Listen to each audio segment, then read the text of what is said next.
You know, I'm going to tell you a story.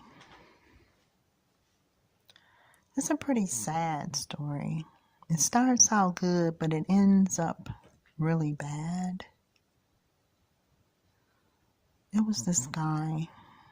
He had a son and a daughter. The son was 10 and the daughter was 8. He was married. He had a beautiful wife, lovely family. Oh, he was so proud of his family. Oh, he loved to play baseball and basketball and football with his son in the backyard and his friends. And oh, how he raved and went on about how he loved his son so. And his daughter, she was the apple of his eye.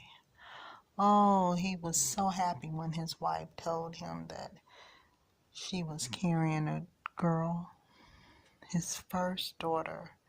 He was passing out pink cigar bowls and oh, he just went on and worked and bragged about having a baby girl.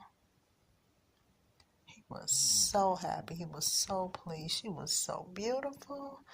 Oh my God, he took her everywhere. He spoiled her.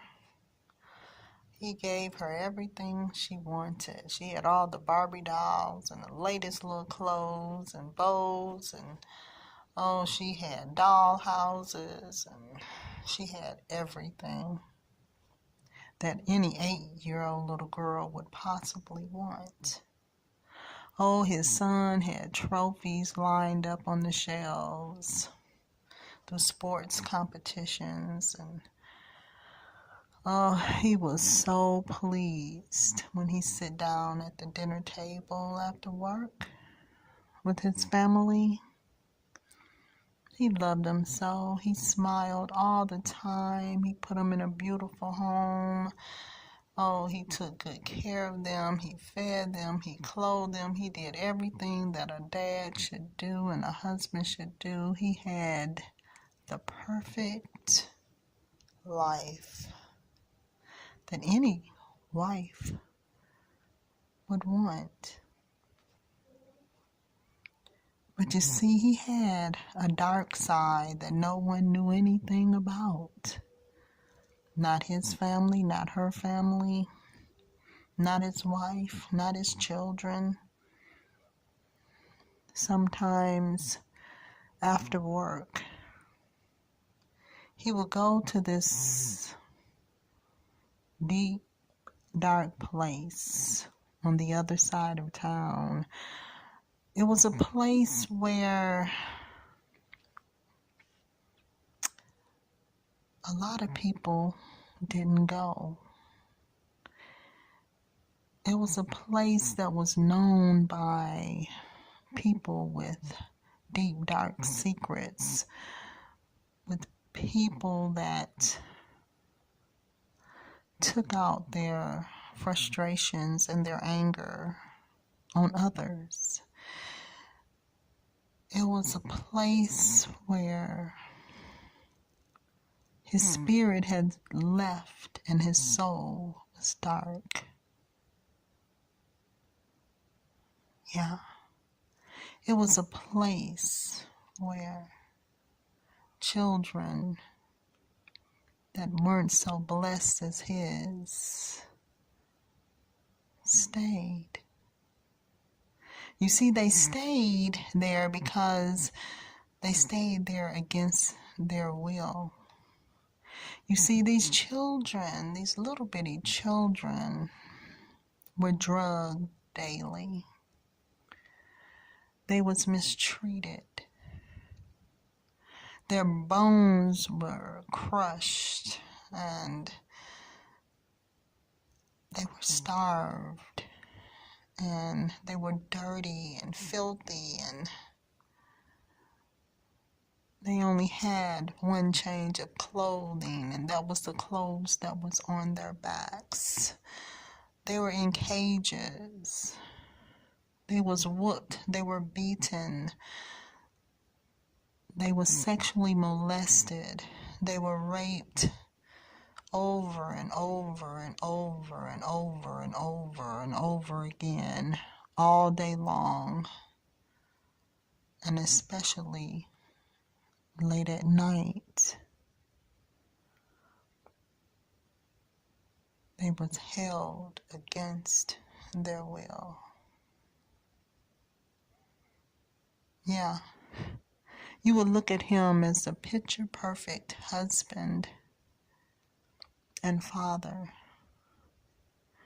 But he had a deep, dark secret. He took out all of his frustrations from work and from his wife, even though he never showed it to her. If he was upset when she asked him to mow the lawn or to clean out the garage, he just said, "Yes, dear." But on the inside of him, he was angry about it. He didn't want to do those chores at that time. He wanted to do what he wanted to do. At work, he would take all of his frustrations and ball them up on the inside of himself from his boss and his co-workers, things that made him angry. And he would go to this deep, dark place. He would ask for a 10-year-old little boy. Wow, the same age his little boy was. And he would abuse and misuse that little boy until he felt better about himself. And then he would go home and he would take a shower, and his wife would say, "How was your day? You worked awfully late tonight."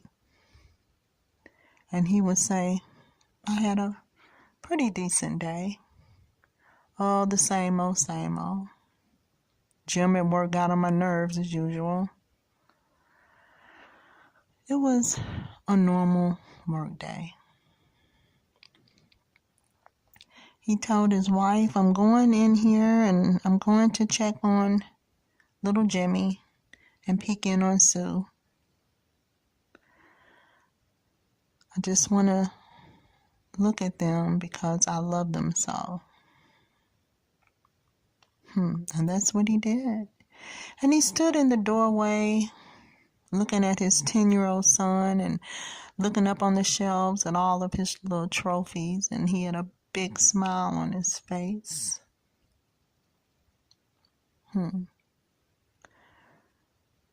He went to his little daughter's Sue room and he peeked in, and she was sleeping there real nice and warm, cuddly in her bed with her favorite doll. And tears just ran down his face because he loved her so. He cherished her. And this is what I wanted to say. How can you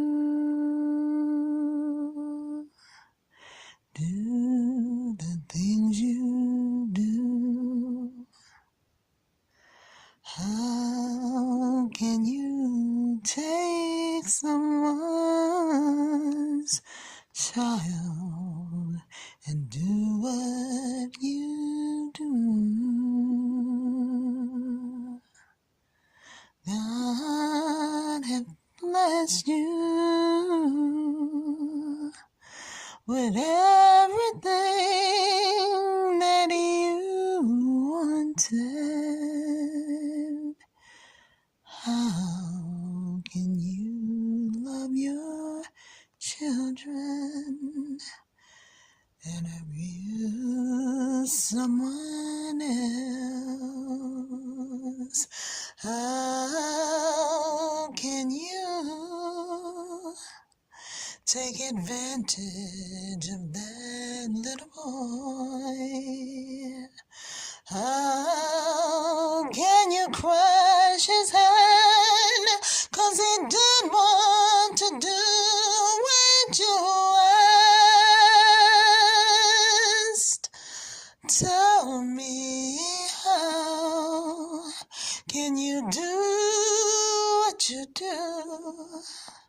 to someone else's child. Mister, let me tell you, you've got to reap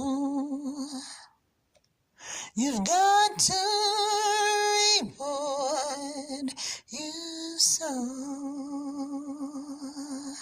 Your little ones at home, that could be them lying there. It's a thin line,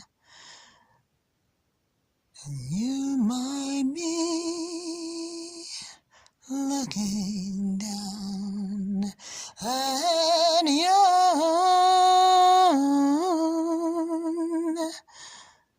You better be careful, 'cause that is God's child.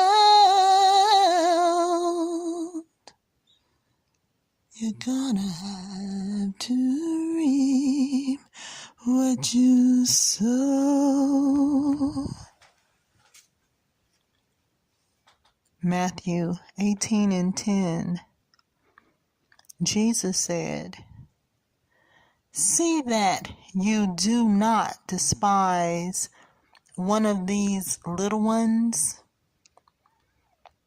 for I tell you that their angels in heaven always sees the face of my Father in heaven."